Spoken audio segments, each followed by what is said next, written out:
way. So as I was saying a little earlier, we have these conversations off air that are just so powerful, and you have given us, and I say us speaking in the plural, in my day work at the University of the Virgin Islands, just being able to have opportunities with entities, whether it's Project Hope, whether it's through some type of mental health engagement and training for our students, our staff, our faculty, but also, and especially since a lot of issues, the trending concept right now, people are really focused on mental health, mental wellness, self care, those types of things. So, what you have been able to make available for us, and to just keep us engaged, so that the entities that are responsible for higher education and creating those environments that support higher education can have as many tools, as many resources that are available and that are possible without it being a heavy lift,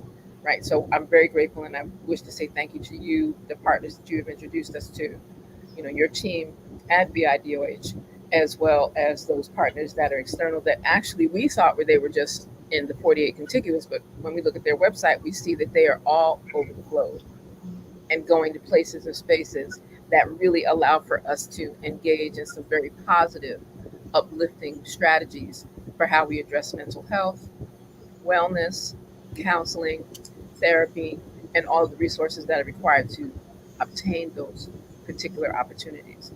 So I'd like for you to share in a nutshell a little oversight of what are some of the key elements that you would like to share with our beloved viewing and listening audience around some of the priorities that you have seen in your work?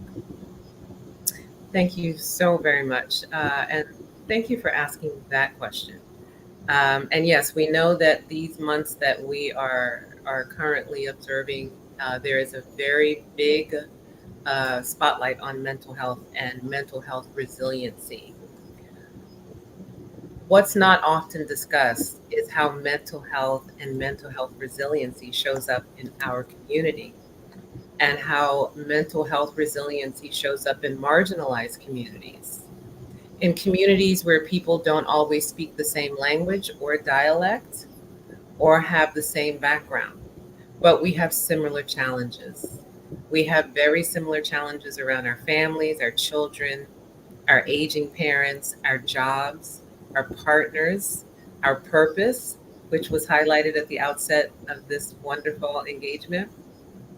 So, in doing all of that, in doing so, we want to make sure that when we bring either training or resources into our communities, and as you said, a toolbox, this is an equity toolbox. And this equity toolbox is something we can all pour into.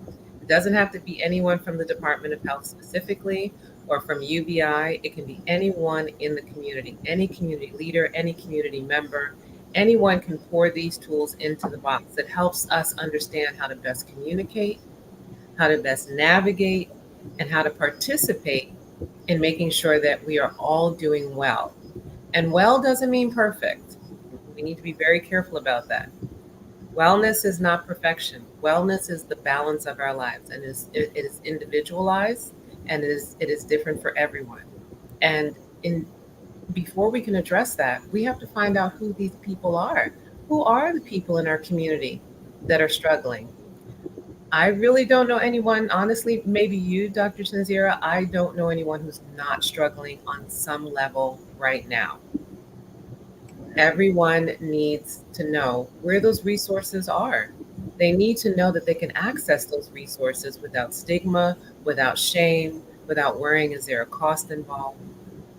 We can bring these resources into the territories and they can be curated and crafted so that they can address life and the challenges that we have specific to how we are living and trying to live our best lives here in the U.S. Virgin Islands.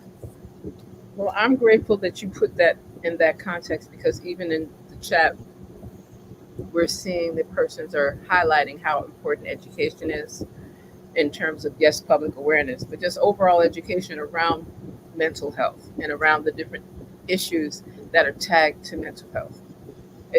Mental health has a different way of manifesting when persons are challenged with other social issues.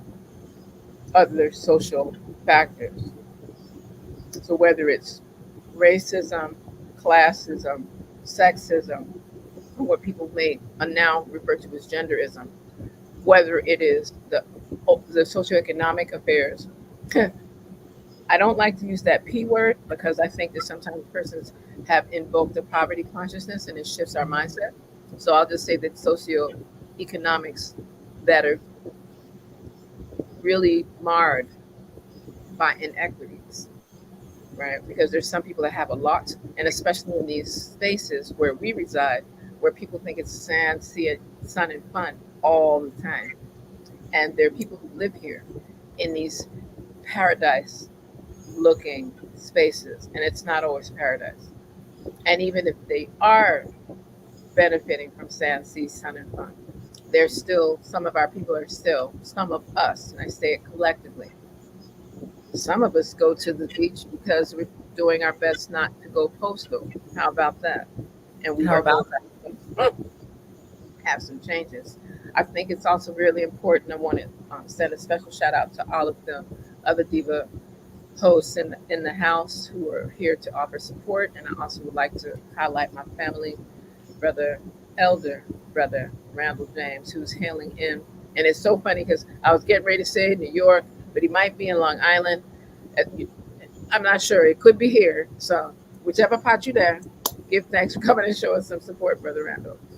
And again, highlighting what are some things that we can do to shift that stigma. You hit it right on the peak in regard to people refer to it. Some people say it's taboo. Some people speak of it in terms of being a stigma. People bring a lot of shame.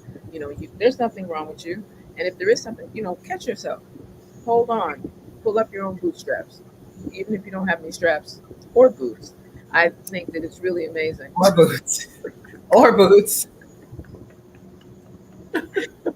I think it's amazing because sometimes elements that are essential in those toolkits to do more than survive, but to actually thrive in these communities we reside in, require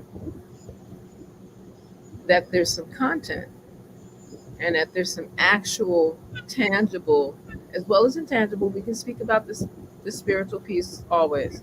It's always important to do that spiritual balancing with some tangible resources that help people to be able to help themselves and know when it is best to secure help outside of yourself, and being able to know when, and being able to observe others in our community. It doesn't have to be a close friend, but if it's a colleague, someone that you see on some degree of frequency, make sure that we say something, ask, and offer a supporting hand, absent of judgment. To A the best. smile goes a long way. A smile goes such a long way, and it is a powerful tool. People don't realize that that is a tool that we have at our disposal at any moment, and we can literally change a person's entire day by genuinely smiling. It's magical. But I will say that we have a fabulous doctor in our territory. She practices here and on the mainland, and her name is Dr. Carolyn Clancy Miller.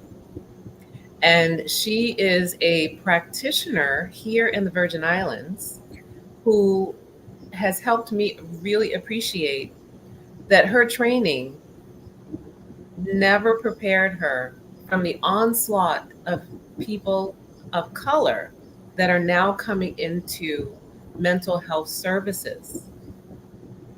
I'm going to repeat that again. All Right. of the For the people in training, the back, far back. There we go. right. And her mother, who is also a decorated and notable practitioner, a psychologist. And what she made very clear, it wasn't even on my radar. Our trauma, our lived trauma, our past trauma, the trauma of our ancestors have never been given voice or space, especially in the training and education.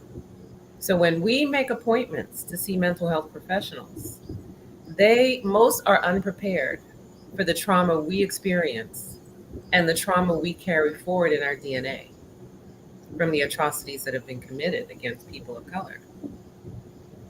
So that is a struggle that mental health professionals are dealing with, trying to understand our history. And I love that she was so telling, very open and telling about that, because we think that our lived traumas and our pain is a part of the training that mental health professionals have, and they don't.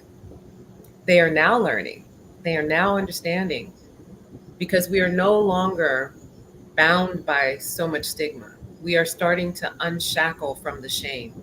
We are starting to understand that there is power in speaking our truth and our lived experience, and that there really is genuine help out there. There are some practitioners that are making a concerted effort to remember that we are different in the pain and trauma we carry, generationally speaking and currently. We experience COVID differently as marginalized people. We experience the shutdown and the cutting of access to mental health services and to services all around. We experienced something completely different. I think Joe Burville, who is a young medical student at Harvard, and please, anyone who is listening, Google this young man. He is a young student, medical student, and he is making sure that we are staying extremely educated about our mental health, our physical health, our overall well being. He is going to help us have better conversations with our doctors, our practitioners, so that we can get the answers we need and that we have equitable access to practitioners who can be part of our teams, because we need our medical teams like everybody else. We need those individuals to help us move through the very specific pain and trauma that we have experienced from our grandmothers, our great grandmothers, our mothers, our sisters, our aunties, our brothers. It's all very specific and it shows up differently. It doesn't manifest the same. So it's important to know who knows who we are, so that when we're sitting before someone that's asking us, "How are you doing today?" they have some semblance of why we're sitting there. I'm glad that you put it in that context, and I would encourage you to, put the link inside of our comments here in our platform. That way, persons that are looking at the podcast later on and during our engagement and exchanges, they too can find out more information about the medical student that you were referencing. I'd like to also highlight, you can Google the names Dr. Asa Hilliard III, um, an ancestor, however, very much so engaged. Thank you. Uh, we're going to put that inside of the other I'm going to put it, you're putting it inside of our private chat, but we're going to go put it in comments. Then that way, Sorry. it's all good. It's all, we work with you. Thank you. We're working with you. I think it's important for persons to know, Joel Burvell. And I think it's important, yes, he's a medical student of Ghanaian immigrant parents, as in Ghana, as in Africa, as in West Africa, as in one of the first independent republics in the 20th century. I think it's important for persons to be able to be familiarized. I was also mentioning another educator and psychologist, ancestor. His research is readily available, and that is Dr. Asa Hilliard III. And I tell persons, that this list, we would sit here and we can do like a competition. It'll seem like we're playing Jeopardy, because these are other persons that we can begin to look at their work, their research, and begin to understand this specificity. And because psychology in its formative stages, especially amongst colonial periods coming forward, was not designed for persons of, as you say, color. I like to say of original indigenous African ancestry. I like to be very specific so that we don't, I don't want people to think we're kind of going into a more thing of color. And I tend to move stray sometimes away from even BIPOC. I know it's very trendy, I like us to be very clear and unapologetic when we speak of things that address the affairs of persons of African ancestry, persons of African ascent. I'm hoping we can move beyond descending and being decent so that we can actually elevate in how we begin to learn these things. So we've heard from the reference to Joel Revell. We've heard a reference to Dr. Asa Hilliard. We can also speak in a contemporary space, a living psychologist, one who, has taught, at Howard, has taught at Grambling University, Dr. Kevin Washington. He has been very instrumental to various Black psychology associations, African American psychology associations, and alliance entities that provide certification in psychology that is very specific and earmarked for persons of African ancestry. I think it's important to be aware.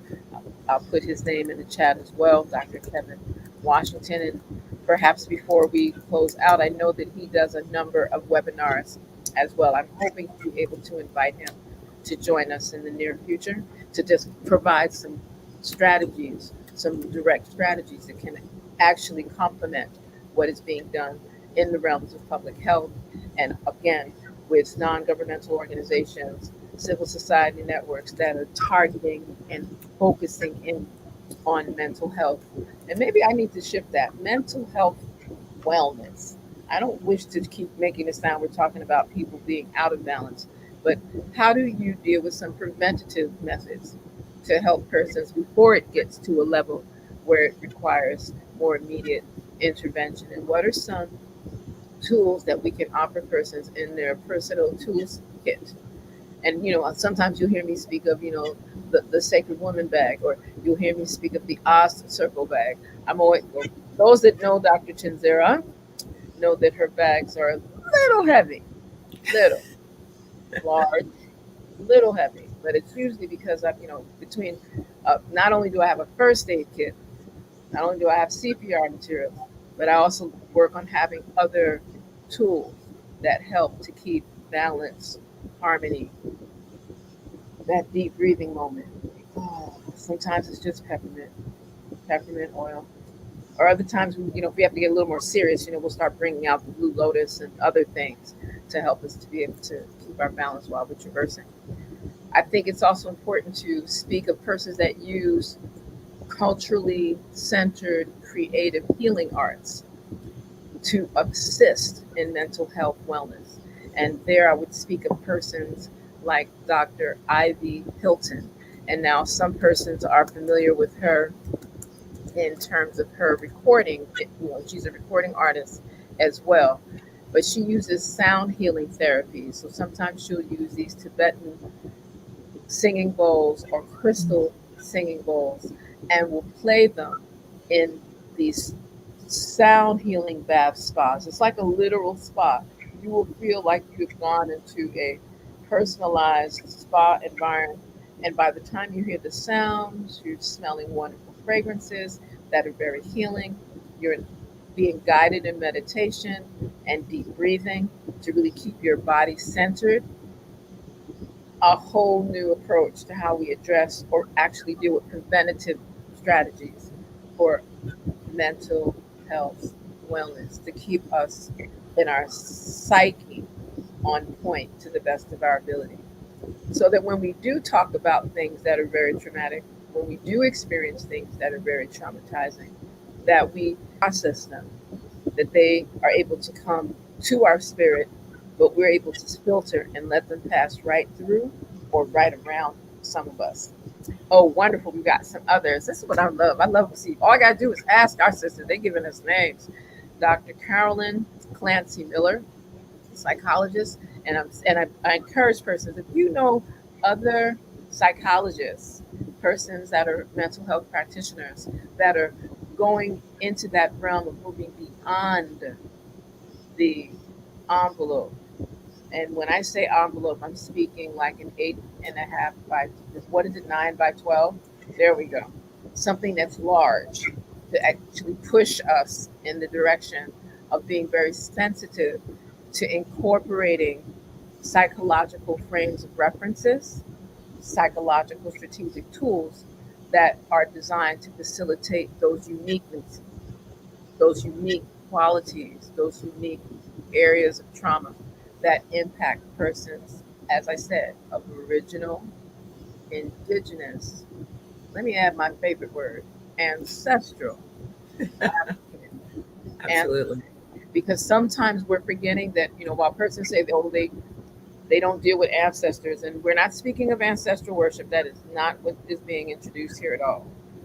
But in our DNA lies those remnants from our ancestors, from those two parents on our mother's side, those two grandparents on our father's side.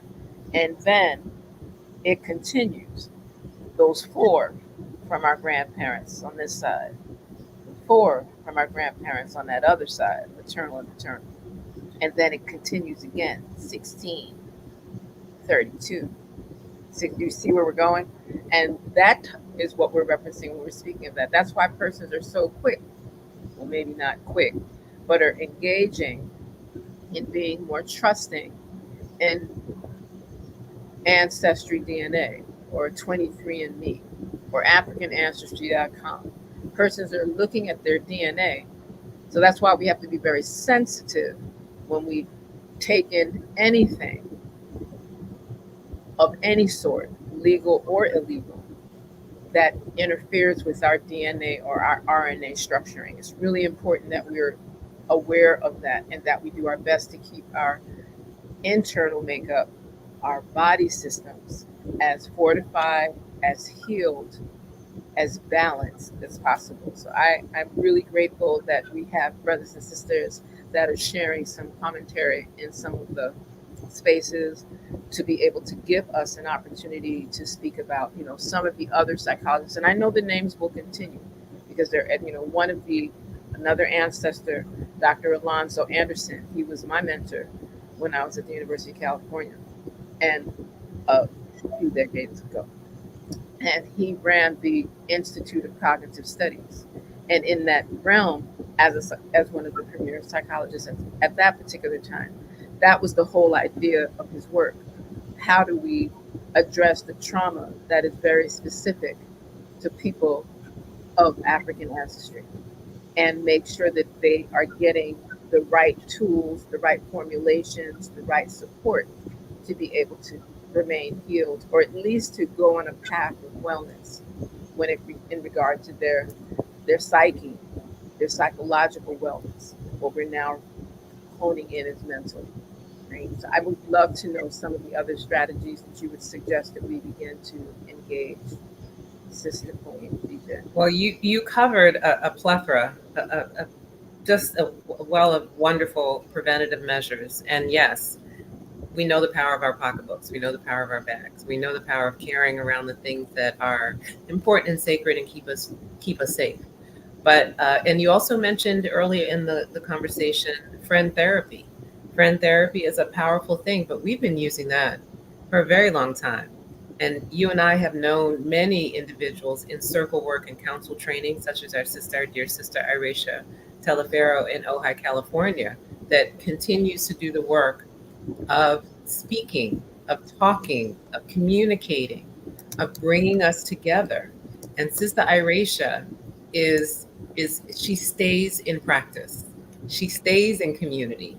And I think I know by far that is one of the most powerful tools and one of the most powerful ways to prevent the things that burn us out, the things that make us feel isolated, the things that make us feel unseen, unheard, unappreciated, underrepresented. The work that's done in council with Sister Irisha Telefero helps us to appreciate the power of our tongue, the powers of our word. So that is absolutely one way that I absolutely support and encourage those that are interested in circle work and circle training, because we've been doing that in community for a very long time.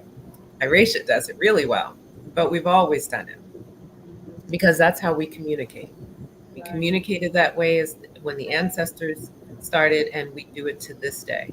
Now, on a larger scale, one of the offerings in our equity toolbox and this is through the Health Disparities Program through the Virgin Islands Department of Health, is a program called um, the Self-Management of Chronic Disease. And it is a facilitated 6-week class that is taught twice a week by a lead and co-lead facilitator. And they help people work on the things that are the issues that are affecting or creating chronic issues or disruptions in the body. So we have to speak to the things that start to make us feel some kind of way. A lot of the chronic disease that we are dealing with within our communities is a direct result of the lives we are trying to live and live in a whole way. Our mental health is not a different part of who we are. Our mental well-being is a part of our whole being. So that if that is neglected or not cared for at a level that where we care, we go to the doctor, we ask about our heart, we ask about our stomach, we get our colonoscopies, we get our flu shots if that's your choice. But how much time are we really spending with our mental health? How many of us understand that we have the power to change and be the narrator for how our mental health goes? So the CDSMP, which is the acronym for Self-Management of Chronic Disease, is taught by 2 facilitators that help address not only chronic disease, but the root causes of chronic disease. Also the medications that we continue to talk about and discuss with our doctors, why we take them. The chronic disease, the self-management chronic disease class also helps us to develop healthier habits that help us to address self-care and to help us see ourselves as a whole being and not in pieces, because modern medicine addresses the body in pieces. Whereas when we're trying to self-manage chronic disease, we have to look at ourselves wholly. And wholly means our mental health, our spiritual health, our physical health. All of that is part of who we are. And a lot of us are out of touch with who we are because we're very distracted, we're very stressed out, we're full of anxiety, and we forget that we have to sometimes, not sometimes, but all times, consider who we are, and where we sit today. Maybe we don't have the capacity to think 5 years from now. Not everybody's a super planner. Some of us do well planning within 48 hours. And we can do a lot within 48 hours when it comes to self-care.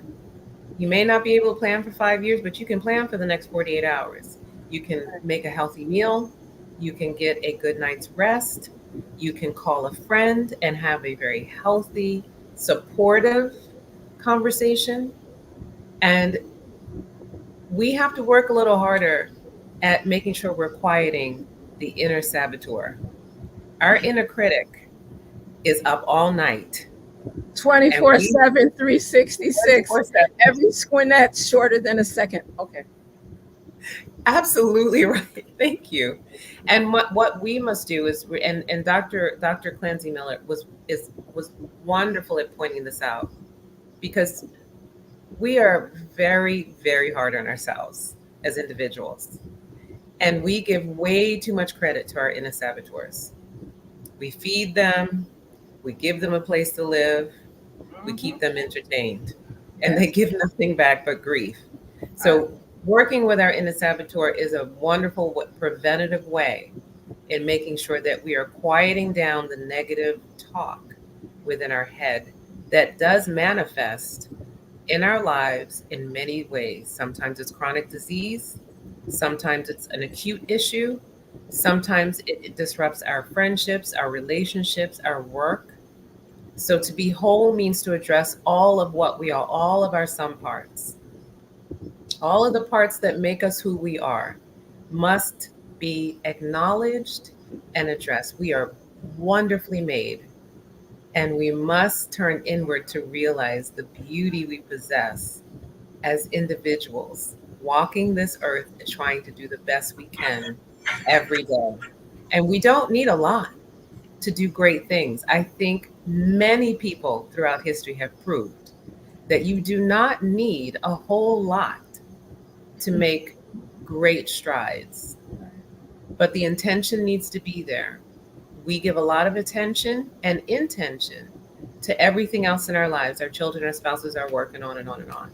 But when it comes to us, we tend to put it on the back burner and say, you know what, I'll get to it later. And I know you and I, both of us, feeding and watering, feeding and watering. How many on this call? Thank you. How many on this call? How many are tuning in right now and thinking, I hope someone is saying, okay, when was the last time I had a glass of water? How Or did about I that? get right? Or did I get a full meal in today? Or was I talking while I was eating? Or was I trying to do three other things while I was eating? And and many times we say, okay, at dinner time, I'll get caught up. And then what happens? Friends, family, somebody you really wanted to see at the end of the day because it's really important. And then we take the important things we need to do and we back burner them. And then we don't understand why we're waking up tired and hungry the next morning and trying to have a full schedule. So prevention, discussion, being in counsel, addressing the root causes of the chronic issues that plague our communities and our bodies due to the stress, inherited stress, current stress, and all of the things that's, constantly coming at us. This is like rapid fire every day. How are we able to process? Many of us are not. Many of us are struggling. Many of us feel embarrassed because they feel like they have to put a front forward that says, I'm okay. You don't have to worry about me. And let's just remember, we need to be concerned about everyone. It doesn't have to be a friend. It doesn't have to be a coworker. It could be anyone. You know when you see someone that is not doing well. If you have the capacity, ask, are you okay? Is there something that you need? Two simple questions that could possibly, maybe even save a life. We already know that suicide is it's at an all-time high. But there are wonderful hotlines out there that are offering free mental health. Yeah. There's no need for us to stay sequestered in our homes and isolated and trying to manage this all by ourselves. But I want to encourage anyone on the call today that may be struggling, reach out. It feels like a big first step, but it'll be an important one. And if you need help and support, grab that friend. See if she or he or they will go with you. But we must address what's holding up our crowns. I need to sit with that one for a moment because I'm really hoping that persons that are hearing what's being said. Yes, this is a talk show that we get a chance to talk about things and really talk about activation and doing stuff together and working together as sisters and brothers too. I hope that we heard all the way in the back how important it is for us to take some time, simmer down. I Simmer think down. I think I'm starting to sound like an old ska song. Simmer down. I want to hold you, simmer down. I mean, we can really get into that kind of zone because sometimes we forget to just be at peace, relax. Maybe we don't have to jump to that next activity. Even if, like, at least use those 10 minutes between meetings to fortify yourself. Get some water. I'm going to lead by example. And yes, on a live broadcast, she's drinking water.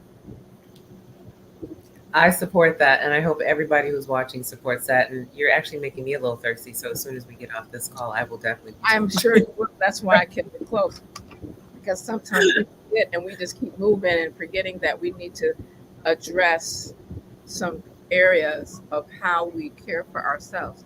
It's good to keep a flask of water, bottle of water near you.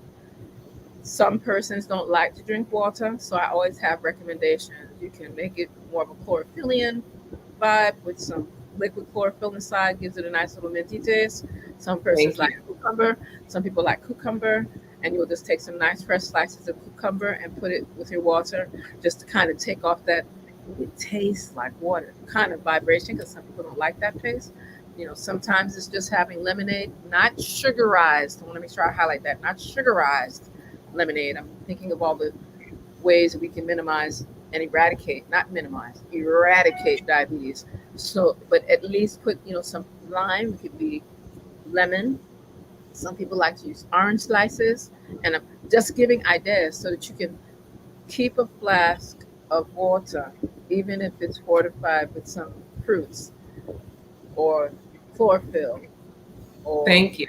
some, Thank you. if you add cell food, like that's another thing. Some people forget, there's certain items that you can begin to add to your toolkit so that you can ultimately just take sips through the day. You'll be surprised if you were to take a small flask of water, a small glass of water every hour. Just imagine how much water that means that you would drink. Absolutely. And when Yeah, we're hydrated, we have less brain fog. When we're hydrated, we have more clarity. When we're hydrated, our body is not in a panic. Because if you are thirsty, you are already dehydrated. correct, correct. And I think that that's the part that many of us tend to overlook when we're speaking about some of these things. I did share the website for one of our Virgin Island based resource spaces that provides not only mental health services, etc., the therapy, the counseling, psychiatric services as well, so that persons are very clear. Yes, we can do the lighter portions of the psychological therapeutics, of course, but if situations have elevated to where that there needs to be more in-depth care, that beautiful dreamers under the direction of Dr. Vincentia Paul Constantine, she has been able, and her team, and I want to highlight that because that's what she'll tell me to correct myself. It's not just her, but her and her team of professionals actually spend a significant amount of time. And the reason I speak of them is because of she's homegrown and she chose to return home and to provide this service, this skill, talent, and expertise to really help our communities in a variety of ways and to ensure that money payment is not a deterrent in all ways possible. And I think that's the part that makes her really stick out. And I know that there are others in the Virgin Islands.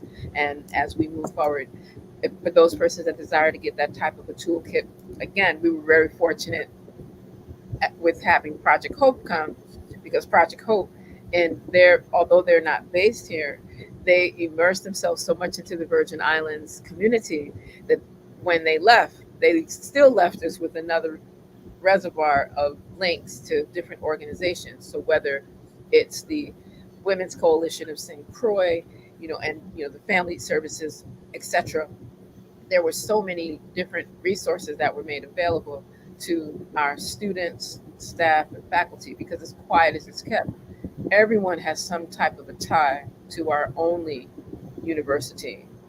Again, the only HBCU in the Caribbean is the University of the Virgin Islands. So a lot of persons are connected to some different elements in the community.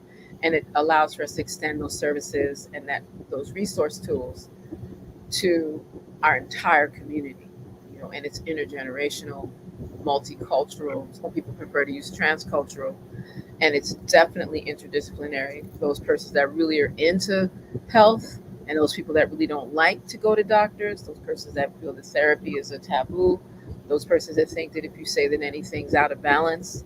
And this is my mantra.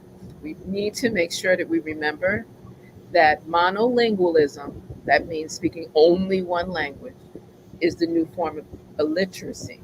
So it's important to know multiple languages, but to ignore mental health challenges and wellness strategies is a deep sense of dysfunctionality in our community.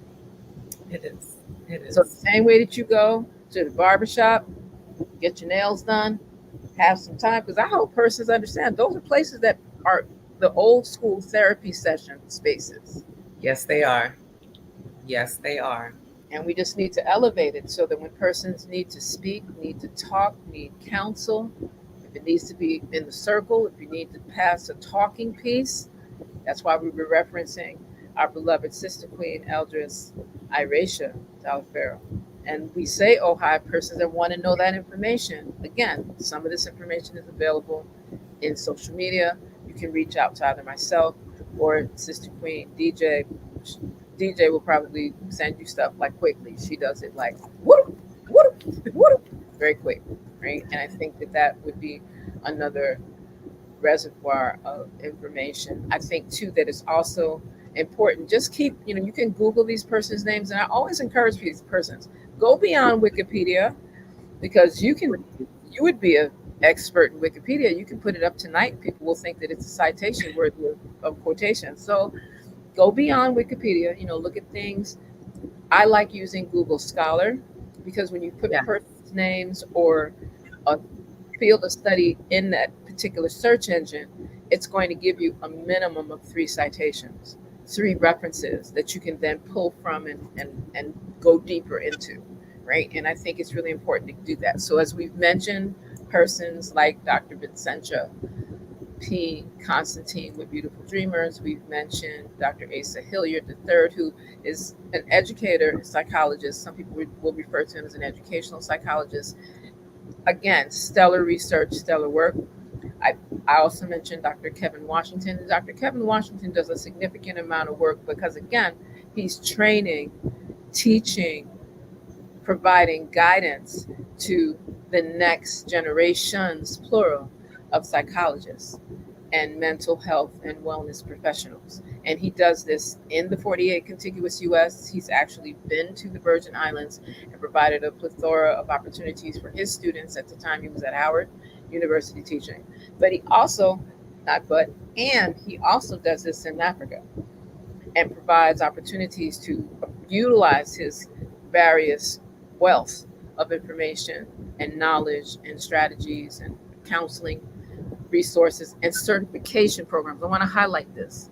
Certification programs that are highlighting original, indigenous, ancestral, African perspectives and strategies that help our people.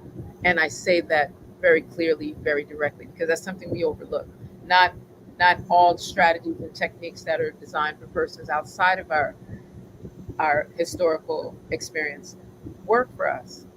And it's not going to just be drugs till drugs can finish, because that too doesn't always work.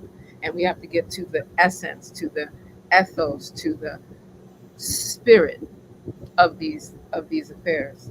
Spiritual counseling. Some people may refer to as pastoral counseling. Some people refer to it as ministerial counseling. But I like to highlight that we're looking at how do we elevate a person's spirit so that they can be open to the healing and the Well, wellness. well, before we close out, because I know we're getting close to the That hour. hour went. That I hour went. know, I know. I do want to share with your listening audience one of the things that we are working on that I'm very excited about. And I've approached Dr. Ty Caesar Hunt, who is our territorial medical director. And what we are trying to work on, because, collaboration, I think that's my middle name that my parents never told me about.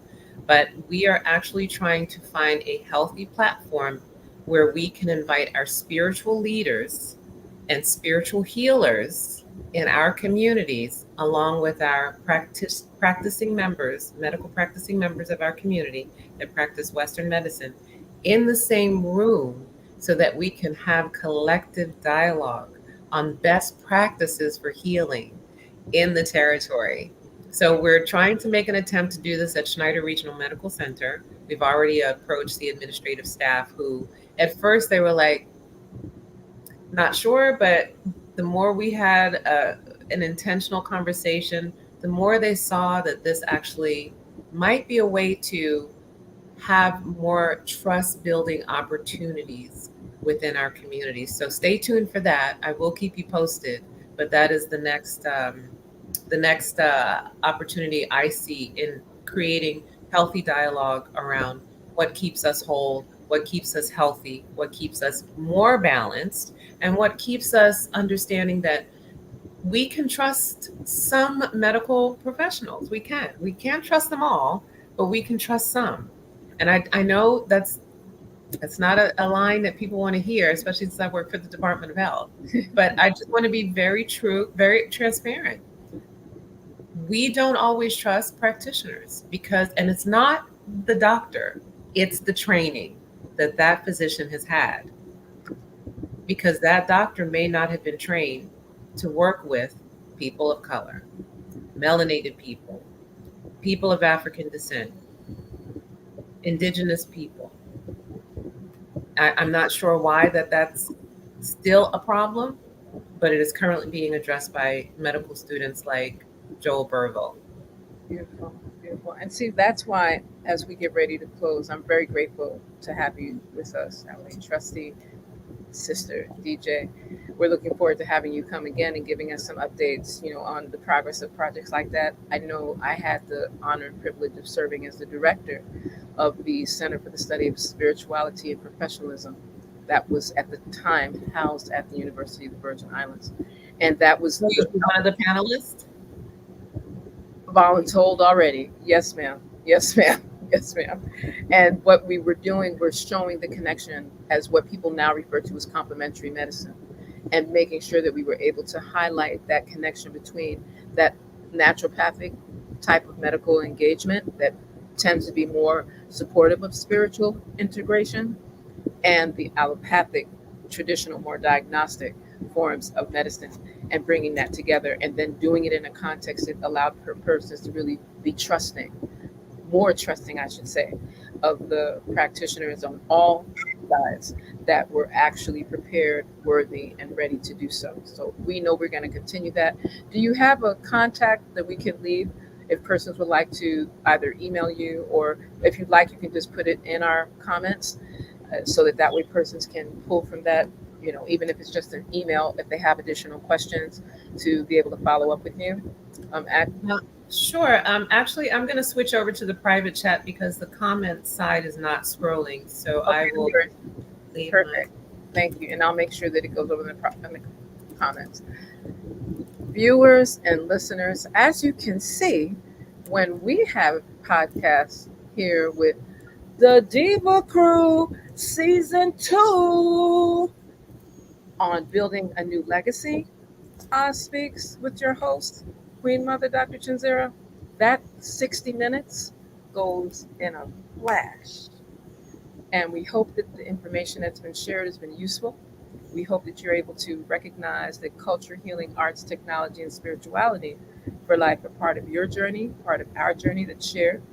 And we also hope that you remember culture heals humanity, land is our foundation, and spiritual harmony unifies us. Do all that you can to stay well, stay whole, and stay balanced. And until our next broadcast, I always tell persons, live free, live safe. And one of those sessions that we like to highlight all the time is that we will always, always keep having our purpose. Life is true, have a purpose in this here life, so your life ain't full of strife. Thank you, Sister DJ. Thank you for having me. It's been an honor and a pleasure. Just make sure you live in my way. Have a purpose in all you do, so your life is forever true.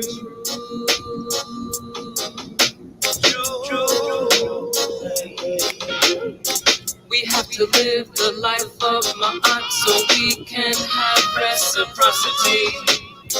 We have to live the life like Trinity, all intelligent is pure. If you have a purpose every day, you move along a way that's all divine. Have a purpose in all you do, so your life is true like mine.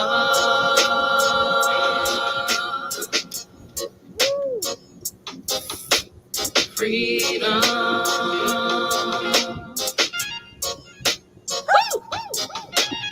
Freedom.